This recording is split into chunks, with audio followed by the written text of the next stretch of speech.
En la lección anterior hablamos de qué es un pacto y lo definimos.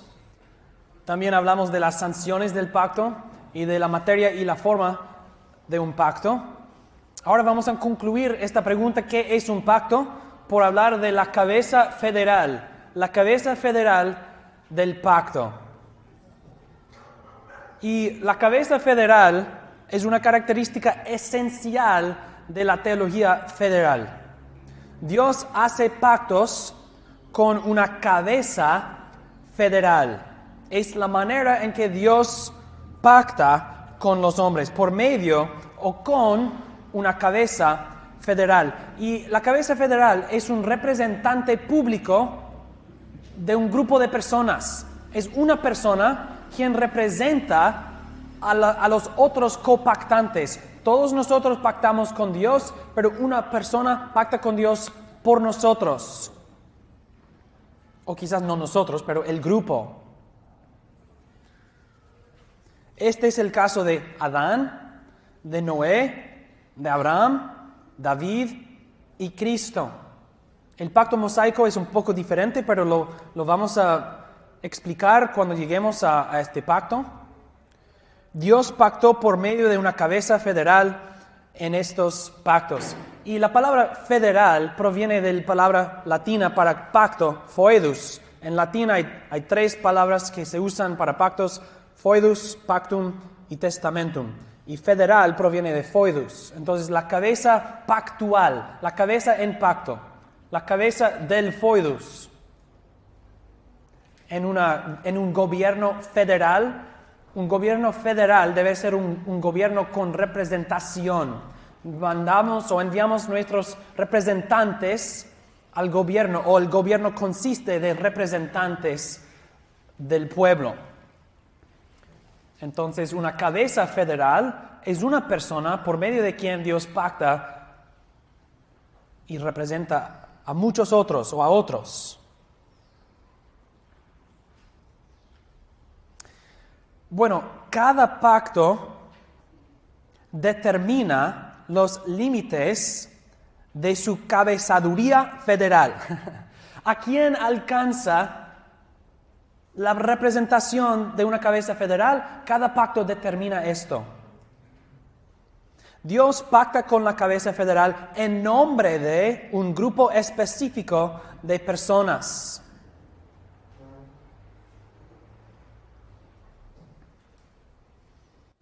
Y cuando Dios pacta con una cabeza federal en nombre de otros, todos los que son representados por la cabeza federal son incluidos en el pacto directamente, inmediatamente, sin importar cuán lejos esté en el tiempo o la descendencia genealógica.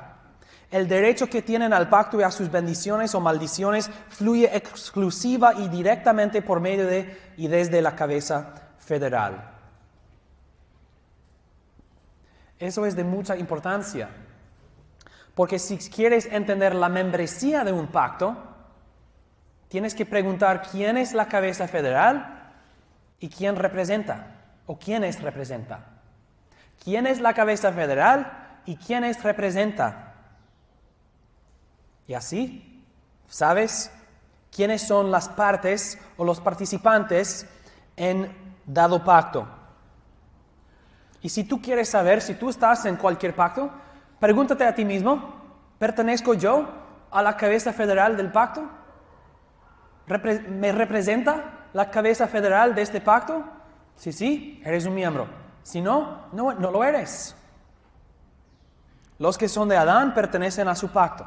Los de Noé pertenecen a su pacto. Los de Abraham pertenecen a su pacto. Los de David pertenecen a su pacto. Los de Cristo pertenecen a su pacto.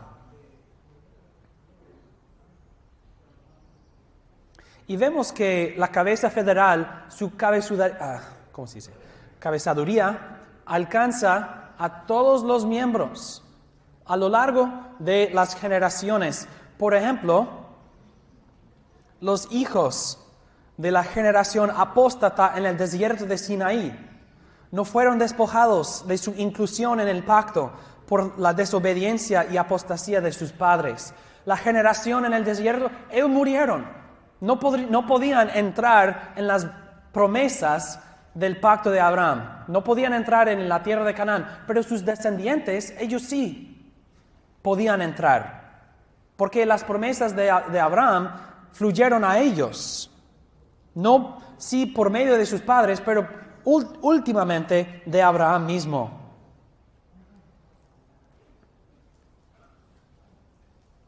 Las escrituras dicen que Leví pagó el diezmo a Melquisedec mientras estaba en los lomos de Abraham.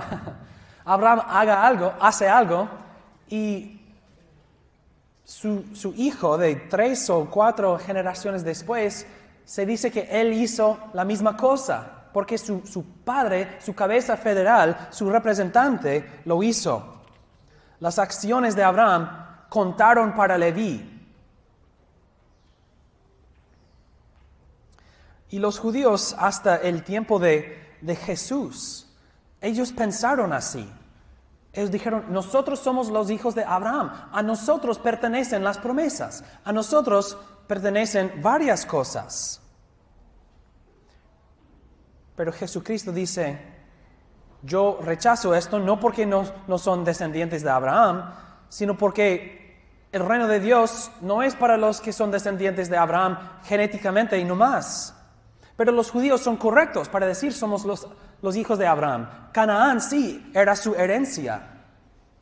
Y el reino de Israel era su herencia. Entonces vemos las generaciones de Israel a quién refieren para su derecho a ciertas promesas. Somos los hijos de Abraham. Ellos dicen, Abraham hace 2000 años en aquel tiempo, él recibió promesas y 2000 años después están diciendo, somos los hijos de Abraham. Tenemos un derecho a las promesas de nuestro padre Abraham. La cabeza federal de un pacto actúa en nombre de otros y los otros reciben las bendiciones del pacto por medio de él o no. Por ejemplo, en Romanos 5, Pablo dice que así como el pecado de un solo hombre trajo la maldición sobre todos a quienes aquel representó, también la obediencia de otro hombre trajo bendición sobre todos a quienes éste representaba. Una persona peca, una persona obedece y todos los que son representados por ellos reciben o no reciben las bendiciones o reciben las maldiciones. Una persona obra o hace algo y los muchos son afectados. Esto es una cabeza federal, una persona en pacto, actuando en nombre de otros. Esto no solo puede decirse del pacto de obras y el pacto de gracia, es la naturaleza de la cabezaduría federal en cualquier pacto. Una de las cosas que esto hace es que reforma la idea que Dios siempre pacta con familias. Mi familia siempre es incluida en un pacto. No es así necesariamente. Dios pacta con cabezas federales. Y puede ser, y en muchos casos sí lo es, que la membresía pactual será la descendencia natural de aquella cabeza federal. Dios pacta con ti, yo pacto contigo y con tus descendientes después de ti. Bueno, esta cabeza federal representa sus descendientes. Lo reconocemos, no lo negamos. Pero no es necesariamente así en todo pacto.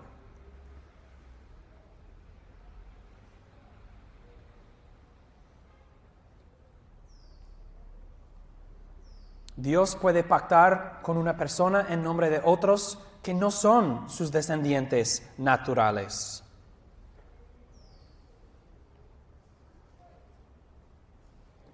Lo que determina la membresía del pacto es en nombre de quienes pactó Dios con la cabeza federal.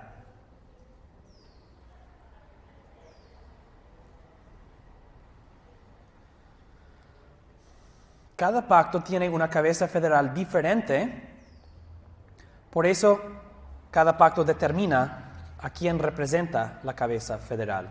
Entonces no estamos diciendo que si es familias o no es familias, depende. Si Dios pacta conmigo y mis descendientes después de mí, así es. Pero así es en todas sus generaciones, mientras el pacto es válido. Y todas las generaciones pueden decir, yo soy hijo de Samuel. Así como los israelitas dijeron por generaciones y generaciones, somos los hijos de Abraham. Pero Dios no pactó conmigo en nombre de mis descendientes. Dios pactó con Jesucristo en nombre de mí.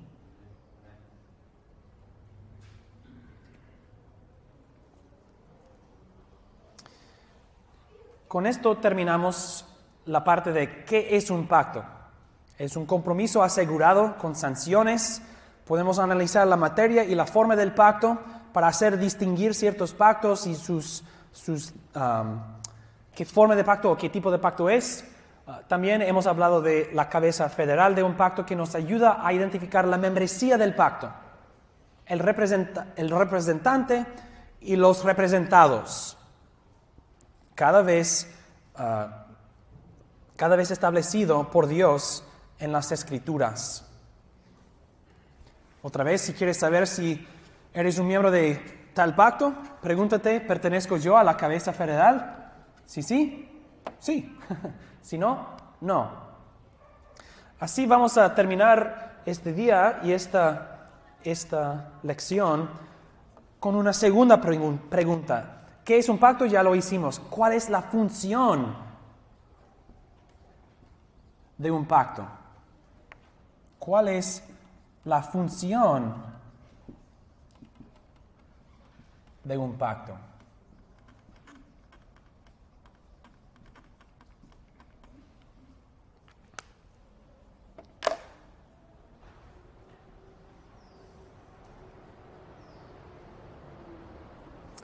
Dios usa sus pactos para delegar dominio a los hombres.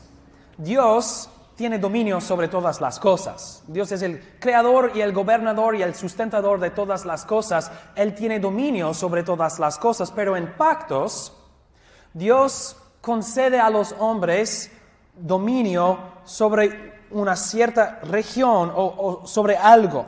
Dios delega dominio a los hombres por medio de sus pactos.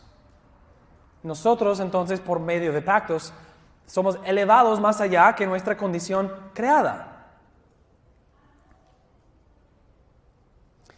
Y Dios ha usado pactos, entonces, aquí está la conexión. Si Dios dice, sobre esto tú vas a tener dominio, Dios entonces ha establecido un reino. Cuando Dios delega al hombre un dominio, Dios está estableciendo por medio de un pacto un reino. Y esto es la función de pactos. Establecen y gobiernan a reinos. Un pacto establece y gobierna a un reino.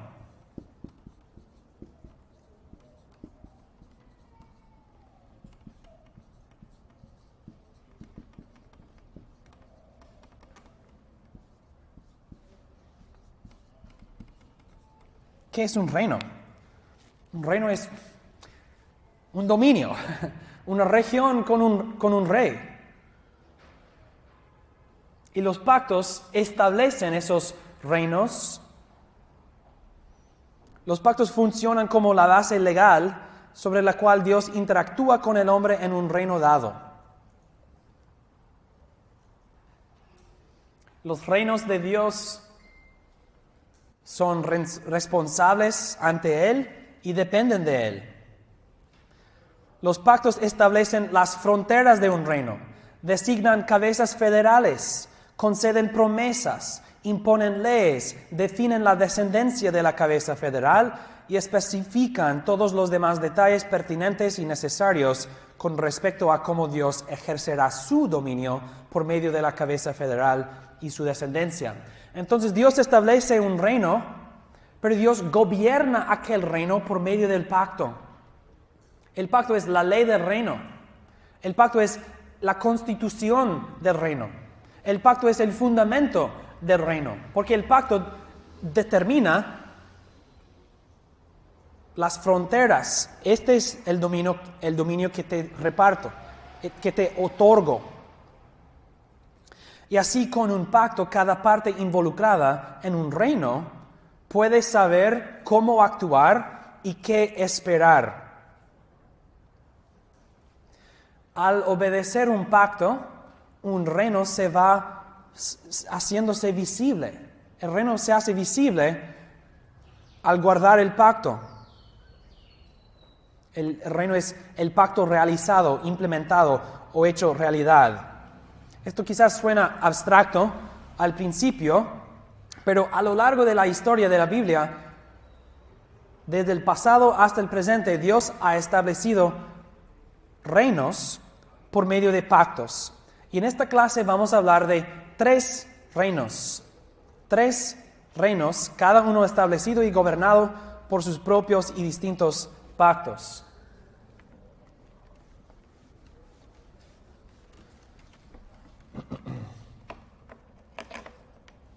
Primero tenemos el reino de la creación.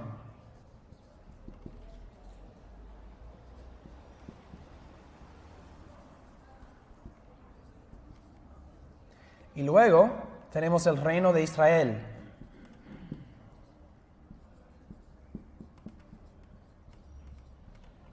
Finalmente tenemos el reino de Jesucristo.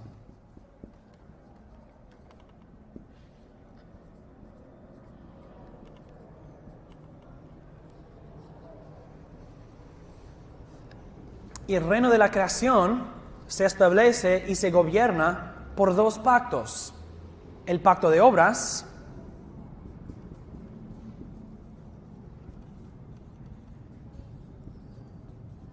y el pacto noémico.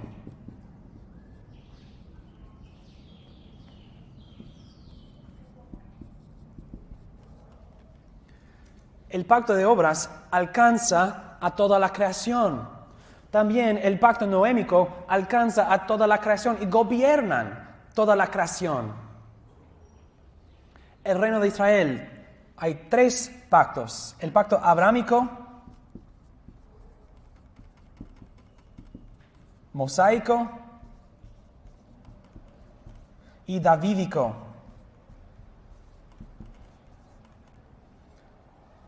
El pacto de Abraham alcanza al reino de Israel. No más.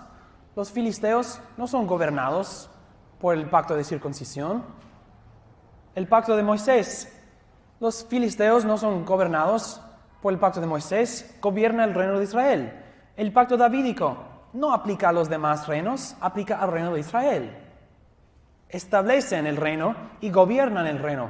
¿Por qué existe esta parte del oriente en que Canaán? Porque hay un reino allá, porque Dios prometió esa tierra a Abraham. Y Dios estableció leyes para este pueblo en Canaán. Y Dios les dio un rey sobre ellos en Canaán. Entonces, esos 3 pactos establecen y gobiernan el reino de Israel. Y el reino de Cristo tenemos 2 pactos. El pacto de redención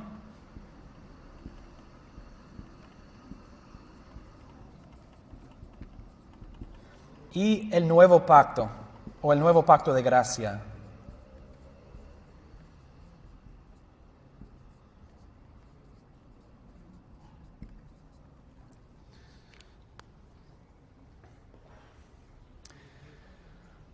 Y el pacto de redención y el nuevo pacto de gracia alcanzan al reino de Cristo. No al mundo, no a todos, a la iglesia. Y esos 3 reinos serán las partes de la clase. Vamos a hablar del reino de la creación y sus pactos, el pacto de obras y el pacto noémico. Y luego hablaremos del reino de Israel y sus pactos. El pacto abrámico, el pacto mosaico, el pacto davídico. Finalmente hablaremos del reino de Cristo y el pacto de redención y el pacto de gracia. Eso es la estructura del desarrollo de la clase, el resto de la clase. Y vamos a estudiar los textos, las escrituras que pertenecen a estos pactos y su relación. Porque esos reinos no son un reino allá y otro reino allá y, otro reino sí, 3. No, todo esto, por virtud del misterio de Cristo, es un plan unido. Hay un plan unido de Dios en toda la historia. Y esos 3 reinos y sus pactos, todos combinan, colaboran, están trabajando juntos para llegar al Cristo, a su pacto y a su reino. Todo esto subsirve y promueve el desarrollo de la historia de la redención.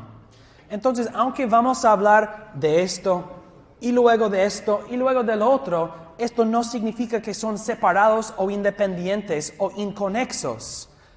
Al contrario, todos estos terminan en un solo reino de Dios bajo un solo rey, Jesucristo.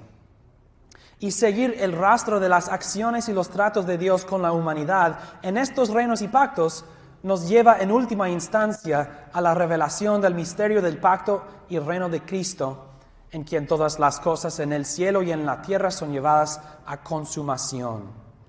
Entonces, si estudias estos pactos, será imposible evitar. Dios está haciendo algo en la historia del mundo.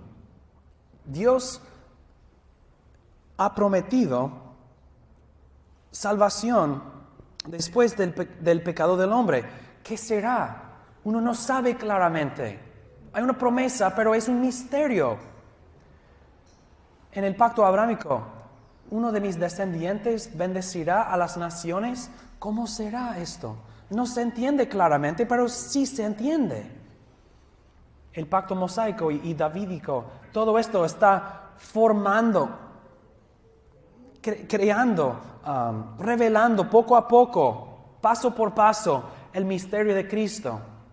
Para que cuando venga Jesucristo y establece el nuevo pacto formalmente, el mundo, unos dicen, esto no es el plan de Dios, pero Pablo y los apóstoles dicen, no, el misterio de Cristo es que en el Antiguo Testamento Dios había revelado todo esto de antemano, el pacto de redención y el nuevo pacto de gracia, el reino de Cristo. Estas cosas no son nuevas en la historia, pero no son nuevas en el plan de Dios o en la revelación del plan de Dios. Pablo va a decir, esas cosas preceden a Abraham. Esas cosas preceden el reino de Israel. El reino de Israel, su propósito siempre fue dar al mundo la bendición para las naciones. Entonces, hermanos, esto no es diferentes planes de Dios, diferentes propósitos, esto es un solo plan, un plan unido, el misterio de Cristo, su pacto y su reino. Pero el punto para ahora es cuál es la función de un pacto. Y estamos viendo que los pactos establecen y gobiernan a reinos. Porque es que todos los hombres son condenados en Adán, porque es que Dios no destruirá al mundo con un diluvio y otras cosas, porque el reino de la creación es gobernada por estos pactos. Porque es que Israel tuvo un reino en primer lugar, porque es que tuvieron que vivir con ciertas leyes ceremoniales, porque es que David y sus hijos eran los reyes, porque los pactos establecieron todo eso y gobernaban el reino de Israel. Porque es que Dios tiene un pueblo elegido, porque pactó con su Hijo Jesucristo para redimirlos. Porque es que nosotros entramos en esta gran salvación ganada por Jesucristo. ¿Cómo es que entramos en esto por la fe? Porque Dios pacta con nosotros y nos dice, cree, extiende las manos vacías para recibir lo que Jesucristo ha ganado en el pacto de redención. Porque es la iglesia que es, porque es el reino de Cristo establecido y gobernado por esos pactos. La vida de la iglesia entonces consiste en la vida del pacto. Y cada domingo en nuestra iglesia celebramos la Cena del Señor para renovar nuestro conocimiento del pacto. Dios ha pactado con nosotros. Su pacto con nosotros es que Él será propicio para con nosotros. Él perdonará nuestros pecados. Él nos limpiará de nuestras iniquidades. Nosotros estamos viviendo la vida del pacto en el reino de Cristo. Entonces estas cosas no son, pues son para filósofos o teólogos en seminarios y no sé qué. No.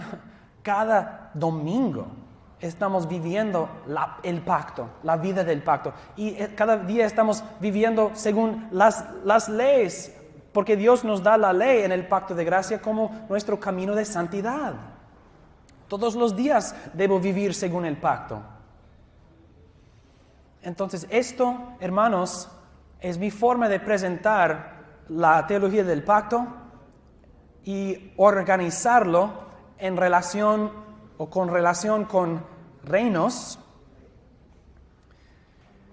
Y como dije al principio, por eso es difícil enseñar la teología del pacto, porque trata de todo. El alcance, punto número 1, fue el alcance y la simplicidad de la teología del pacto. El alcance es tan grande que es imposible simplificarlo o reducirlo a algo pequeño. ¿Cómo?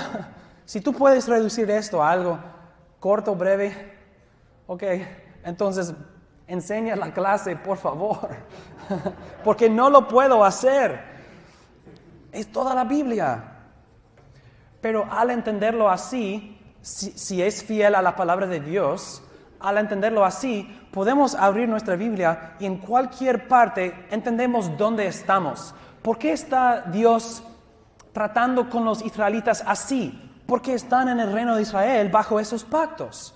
¿Por qué es hoy que Dios no destruye a un mundo tan impío?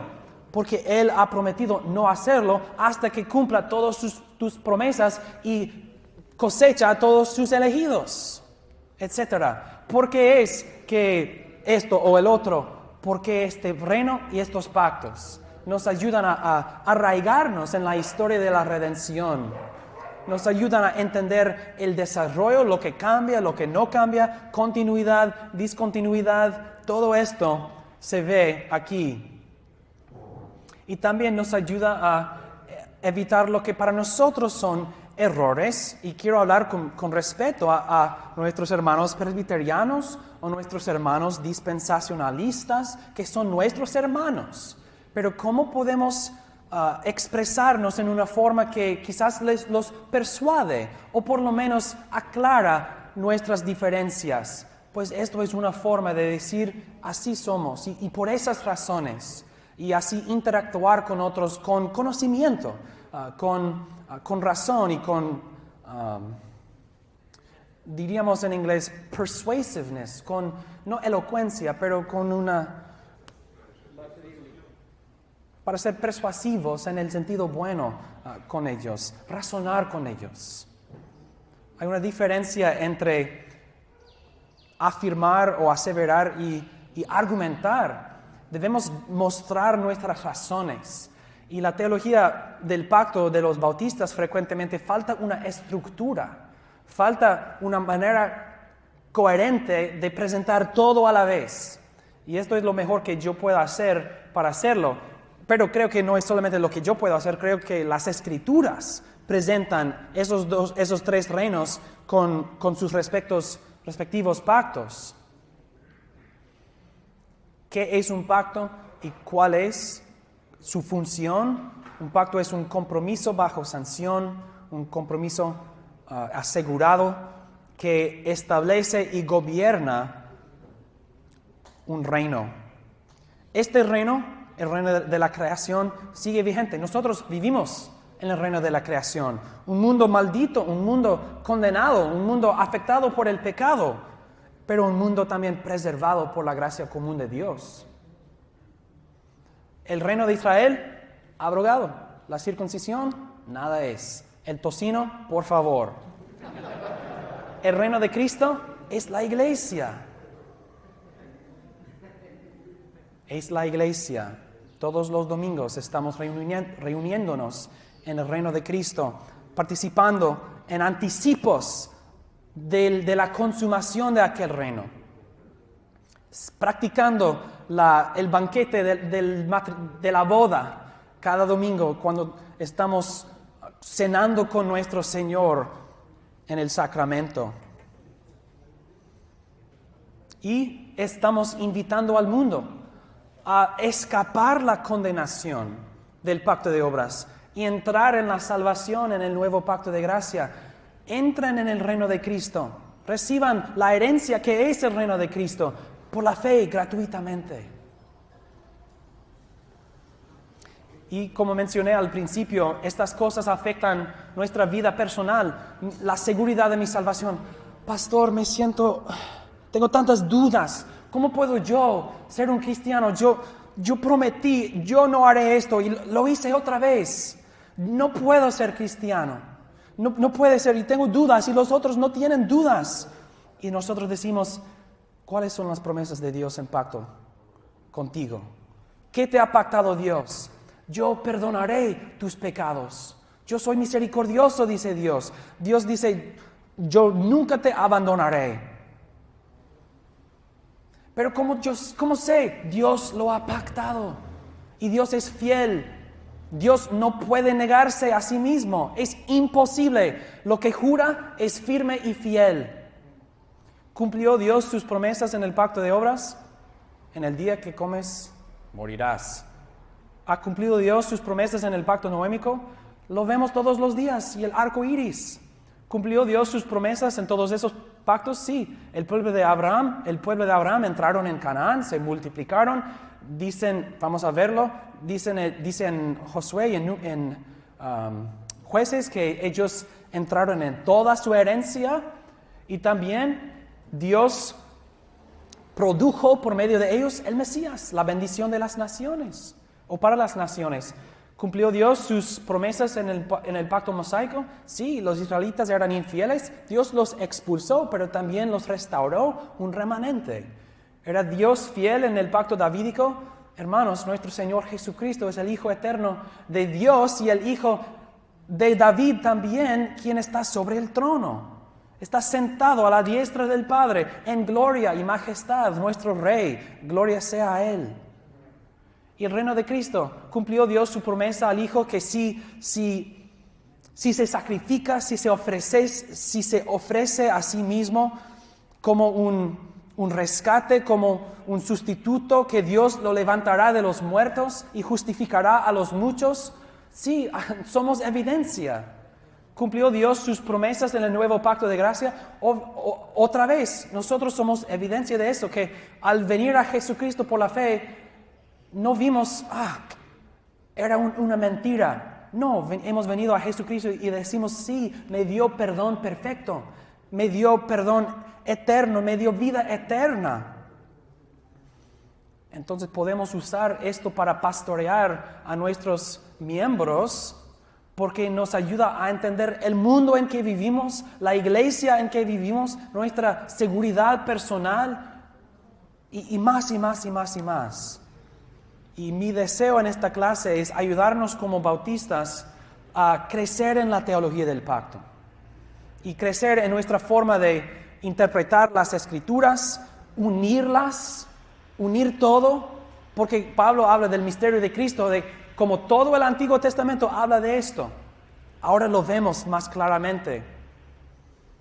Y quiero ayudarnos a otra vez interactuar con otros hermanos que quizás no tienen las mismas opiniones como nosotros, en humildad escuchando, pero también en humildad ofreciendo nuestras razones también.